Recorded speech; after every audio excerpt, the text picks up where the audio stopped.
Welkom bij de Maitids Zwalker. In 6 afleveringen zwalkje wij door 6 Friese natuurgebieden heen op zoek naar Maitids mirakels. En Joert doen we dat in het Boeteveld bij Hudegriep, dat we 3 verschillende soorten kikkers vonden.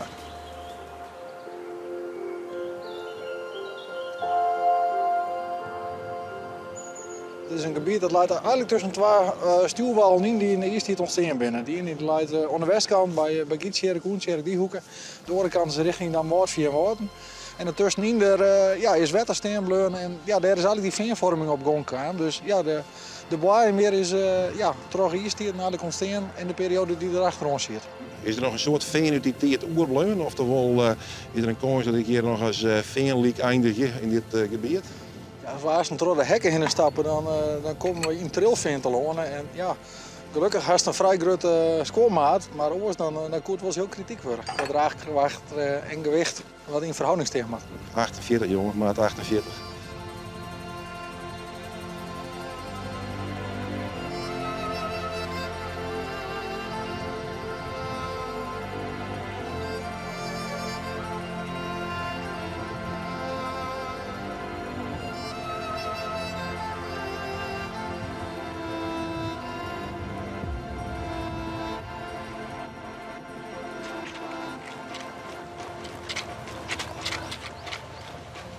Trillen zijn gek. Dat wil je ook hartstikke goed, want het is trilveen. En dat trilveen, dat is zo werk, dat gaat op een del. Als je zo'n ziek je naar Wiermen zit je zat een keer in, die zit je net. Maar dat trilveen, dat is een van de zaken die het jaren bij een leegveengebied als dit. Misschien zit er lekker bij. Hier van die mooie grote zwarte zegel. Oh ja. Kijk, daar een plakje wat eerder is. Ja, het zit er toch wat over. Dat is mijn nacht natuurlijk. Ik trouwens ook aardig wat mos. Het leidt daar al wat na hier. Of tenminste wat er vanoer is. Het is een gozaai geweest. Oké. Er is een vennetje erachter. Daar zit een soort gozen in. Ja, hier verderop zit al hier van die eilandjes. Dat zit vaak op de breed. Welke soort van gozen ben dat dan? Skierengwas hebben we hier, maar ook nauwgwas komt hier wel voor, pauwgwas en Canadese gwas. Dus een mengelmoesje van allerlei exoten hebben we hier ook in het Ottomaanse reservaat zitten. We zitten heel tijd naar die gozen te zien aan Jelle, maar hiervoor daar is de aardig druk. Wat is hier al te zien? Je bent al hier van die lietse insectjes, die worden ook wat warmer nou de temperatuur wat aanneemt. En ja, schreeuwelkes en schaatsenrijders zien we hier onderhoor. Echt van die lietse macrofauna die op het oppervlaktewater rint of riet. Ja, Jelle, die jager-verzamelaar instinct is nog aardig sterk. De hest wat vong. Wat heeft hij er onder het plakkaatje mos? Ik ga een groene kikker te pakken. Die heb de krek voor u zit. Aan Verbien, die jij rijdt natuurlijk ook wel thuis in zo'n gebied. Ja, zeker. Dat zit je vol mij. Maar deze groene kikkers, bruine kikkers, haakikkers zitten hier ook zelfs. Maar ja, we zijn nog in de maaitijd, maar in de hele betierde maaitijd dan heb je die haakikkers. Die zitten hier echt in die poortjes om hun wiefjes te lokken. Dan hebben ze prachtig mooie zangkoorden die er maas betiert. Pak je. Kom maar. Hey, hier heb ik nog een ottersprint lezen, Remco.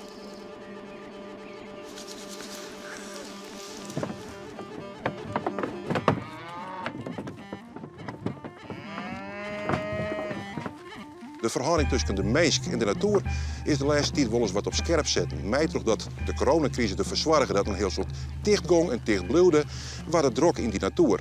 Om zien te letten dat je ik nog op een zoene wijze in die natuur actief wijzen kennen, laten we het zien hoe een boer al voor het derde jaar zijn kei, of eerst een pad van zijn kei, weidet in een natuurgebied. Ik denk dat je er automatisch achter komt dat er een heel paar manieren met niet werken en dat je door de tijd en best wel eens iets verhoord in je bedrijfsvoering. Waarbij het zanggebied heel mooi past. Ja, dus ik denk dat we er wel degelijk wat van leren en dat de gearwerking met het Friese gear ook heel mooi is. Dat je zorgt dat je elkaar ondersteunen kan en dat het hoeft net altijd te botsen. Het lijkt in Wurgwollen zo dat het altijd botsen moet, agrarisch en natuur. En volgens mij hoeft dat helemaal niet. Dus ik denk dat ik dat er zeker van leerd had de laatste 3 jaar. Kom maar! Kom maar! Als je het bent een gedeelte van onze veestapel, het is net dat onze melk eieren rennen. Het is Er is een gedeelte van de veestabel die ik net drachtig meer hoeven, dus middeldrachtig. Om in zo'n groot gebied al die handelingen ook naar te doen van drachtig meid, en dan is het wel een heel te werk. Dus wij brengen hier alleen maar uw drachtige vee. Soms is wat droege keien, is helemaal niet wat langer rust krijgen. Maar die doelgroep die we hier dus hebben, ja, die redt hun hier fantastisch. Die ben mooi skin. Ze gloeien je. Ze zijn nog goed hier voor het eerst, maar ze worden hartstikke skin. Ze worden, zeg maar zeker, het is prachtig om te zien hoe ze hun ontwikkelen. Mooi droeg op de poorten en nu hebben ze dat natuurlijk altijd in de grijden wel. Maar omdat het zanger de oppervlakte is, werd zij gebruikt van mij te kennen, zo'n liedse groep. Ja, ze had fantastisch. Ik geniet lekker goed van een stuk mooie grijden die goed bemest. Ik geniet ook wel van een stuk maïslon wat het heel mooi doet. En akkerbogen wassen. Maar dit is ook mooi. En ik denk dat van de intensivering tot de jaren heen, dat hier ook weer heel wat mee kist, als het maar goed combineert. En wij zijn maar heel pril in. Dat is net dat wij dan nou dus hele bedrijfsvoering op ons post hebben. We hebben gewoon een stukje van onze bedrijfsvoering en dat wordt heel mooi. Ja. Dan werden we vooral benauwd van wie in de hinderhuis, omdat het dus het plakken vrij sompig is. Dus wij waren best wel benauwd dat we hier, daarom weet ik vooral een proef draaien hierin, van wat brengt het dus. En maar we daar alle dagen heen om beesten uit de sompen te hellen. En dat is één keer gebeurd. Dat we hier dus heen moesten en dat we dat dus toch opred gaan en dat we in het eerste hier ook nog. Maar we zijn ook nog betierd in de maat hier, dus dan is het vast minder heug.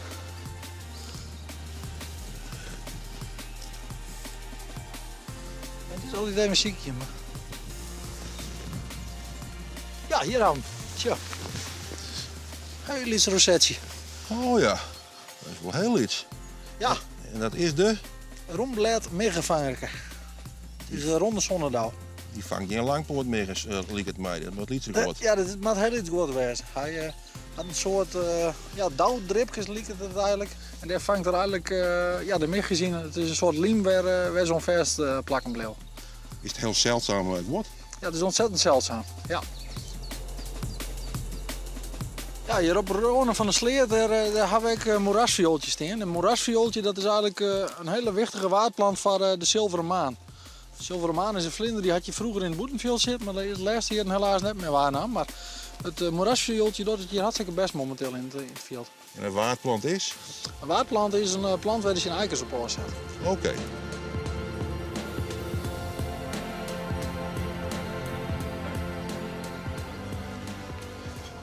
Ja, Jelle, naar je gebied, naar je kansen.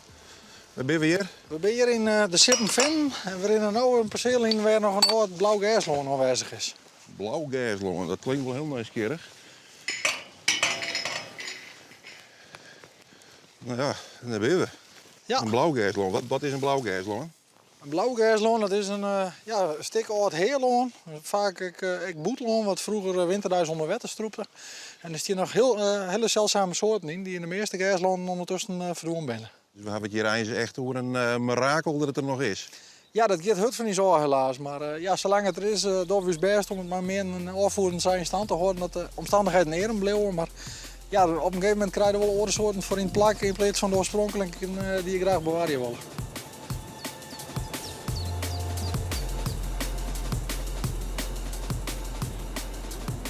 Ja, als je van de richting Hurre Griep Ljouwt wij komen, dan kun de auto maar wij oprijden en dan naar Vriend onder de achterkant ga je een parkeerplakje. Hierachter leidt een parkeerplakje, dan ga je een zonnepaad naar achteren, met een voetpad.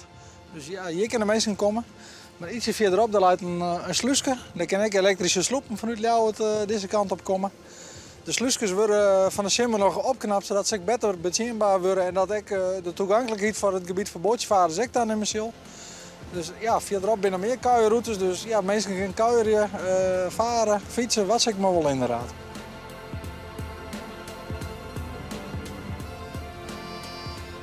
Wat haast je hier bij het eind? Dit is een bruine kikker.